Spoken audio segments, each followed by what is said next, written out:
Uite așa aș vrea să mor, cu paharul lângă mine, cu copzarul lângă mine. Uite așa aș vrea să mor, într-o crâșmă din obor, să-mi scriu când o fi momentul, cu vin roșu testamentul. Uite așa aș vrea să mor, să-i tragem o beție, de pomină să fie, și după o săptămână să mor cu sticla în mână.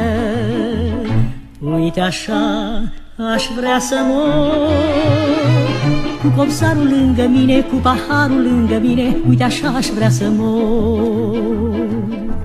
Nu vreau bocete de jale, vreau în cea din urmă cale un copzar lăutar. Vreau cântând să țină locul de gricar. Nu vreau nicio mutră tristă, stând cu nasul în batistă. De-oi muri ăia vii, vreau să chefuiască pentru mine o zi.